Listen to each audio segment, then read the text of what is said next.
Beaucoup d'investisseurs qui ont profité vraiment de la hausse de titres en technologie, en particulier celle qui touche l'intelligence artificielle, rient un peu quand des gens critiquent qu'il y a une bulle parce que souvent, ces gens-là, ils n'ont juste pas participé à cette hausse-là. Dans notre cas, on a vraiment bien tiré notre épingle du jeu avec des sociétés qui touchent l'intelligence artificielle, dont le titre de NVIDIA. Par contre, il faut quand même, je pense, rappeler la prudence parce que si on prend un pas de recul, OK? ChatGPT qui a mis vraiment la lumière sur le potentiel d'intelligence artificielle, surtout dans des modèles linguistiques comme le LLM. Ça a été annoncé en octobre 2022. Et depuis, NVIDIA, qui est un designer de semi-conducteurs méconnu par le public, est devenu aujourd'hui la troisième compagnie la plus valorisée sur le S&P 500. C'est une augmentation de 2000 milliards de dollars. C'est énorme comme progression. Et aujourd'hui, si on regarde sur les réseaux sociaux, le PDG de cette société-là, c'est la coqueluche. Le monde en parle et tout d'un coup, tout le monde veut investir dans NVIDIA en se disant que c'est le pari sécuritaire si on veut une exposition à l'intelligence artificielle.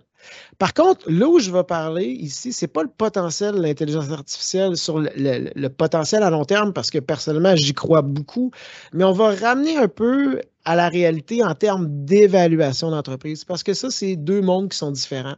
Puis lorsqu'on parle de spéculation, dans le fond, c'est que la spéculation, c'est quand que la valeur d'un titre va dépasser le potentiel réel économique.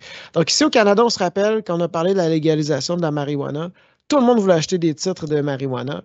Et là, les gens disaient que cette légalisation-là allait ouvrir un nouveau marché, mais ils s'attendaient tellement à une consommation nettement plus élevée pour justifier l'évaluation que ces compagnies-là avaient pris à un certain moment en bourse. Et quand la réalité elle a frappé, puis finalement, les ventes ont été ce qu'elles sont, bien, les titres se sont rajoutés à la baisse fortement. Ici, je ne fais pas une prédiction que le titre de NVIDIA va chuter fortement, mais c'est une illustration. Puis, pour donner un peu des chiffres à ce qui se passe actuellement, quand on parle d'intelligence artificielle actuellement, qu'est-ce qu'on parle?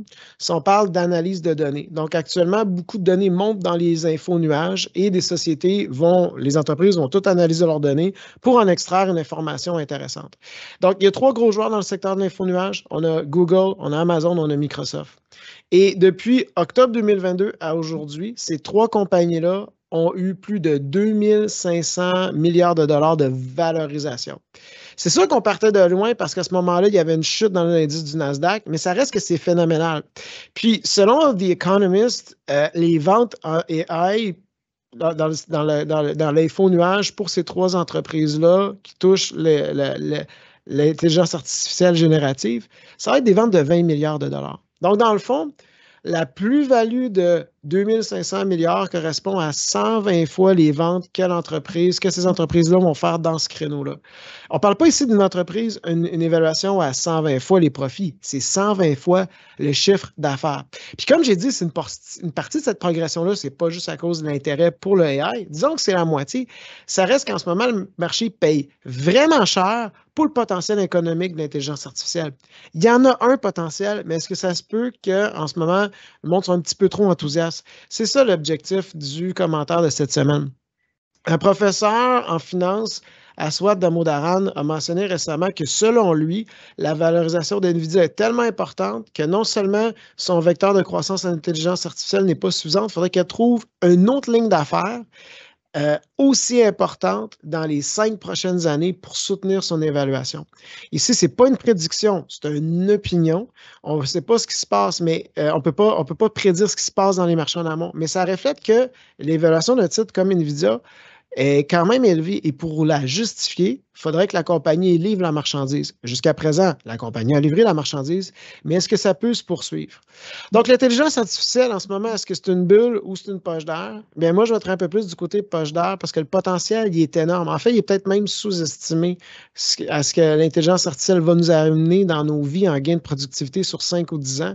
Mais à court terme, il y a beaucoup d'intérêt sur le secteur. Il faut donner du temps à ce secteur-là de se déployer, développer des applications.